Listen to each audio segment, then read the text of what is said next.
Hello, lovelies. I'm sorry for taking such a long break. It's just tough times.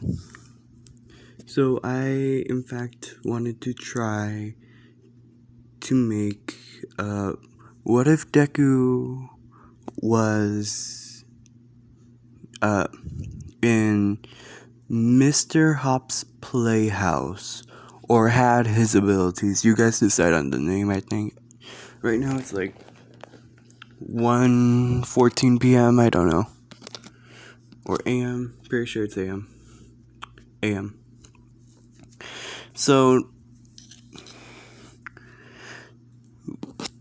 as the story begins, we see a small boy with freckles on his face walking around the playground. As he noticed something shiny reflecting off of a box, which says donations. As he knows it's bad to peek into other people's things, he thought that he could bring it to where the donations is supposed to go. As he was curious, so he went close to the box. It turns out the box was in fact open already, so he worried that someone may have stolen the things for whoever needed the donations. As he looked inside and he felt like nothing was stolen, he finds 3 plushies. A panda with a heart on its chest and a bow on its head. A bunny with a bow tie and pants. The panda is wearing like a skirt or something, I don't know. And a tiger with a tie with one missing eye. As for some reason he had a strong connection to pick them up, specifically those 3 toys. As he couldn't figure out why he wanted to pick them up in the first place, he just had a feeling. As once he picked them up, he had like this strong connection that was unbreakable for some reason, that he never wanted to lose these specific toys. It doesn't matter if he gets like a new toy or anything, the boy doesn't want to lose these specific 3 toys. As he looked around to see if anyone was like trying to find a box or anything so he could give it back, because he knows what he's doing is wrong, as he finds no one looking, no one even batting an eye where he is. As he feels like this strange, compelling feeling that he is alone in a world where supernatural things could happen, where spirits, demons, angels collide, as well as something strange happened to the population a long time ago. Once the population was booming, there was an accident at a radioactive site that caused it to blow up. My bad. As for some reason, everyone in the world was affected by that explosion. Instead of being radioactive, the human body began to adapt to it. Instead of changing the world for the worse, some people say it changed it for the better, while others think it's the worst thing that happened to the human race. And the thing is, there are superpowers. That's where the radiation comes in. But the problem is, it's more or less to have non-powers than powers themselves. As the boy couldn't wrap his hands around it, so he just took the plushies home, quote unquote, because what he calls home is like a dump.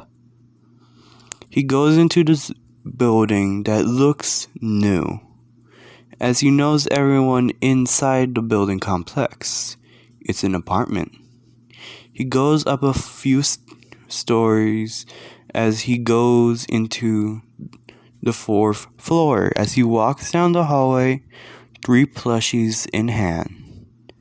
As he goes to the middle of the hallway, as he stops in front of a door. He knocks on the door and an old lady comes out. The boy calls her Nana.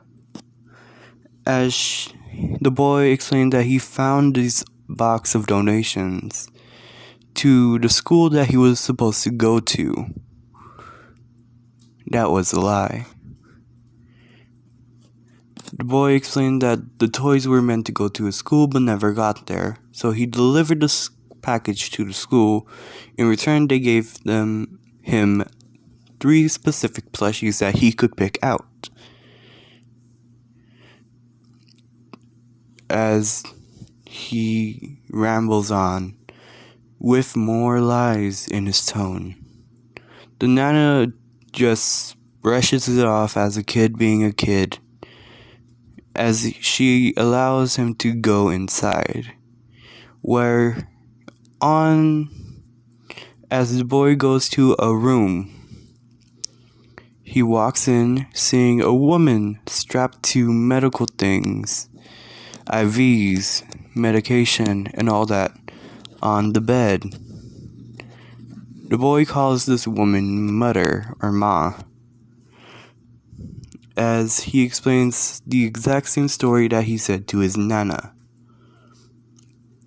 as he wishes her farewell as well as good health, because the mother has been feeling ill, and the worst part is the family has no stable income after what the father did.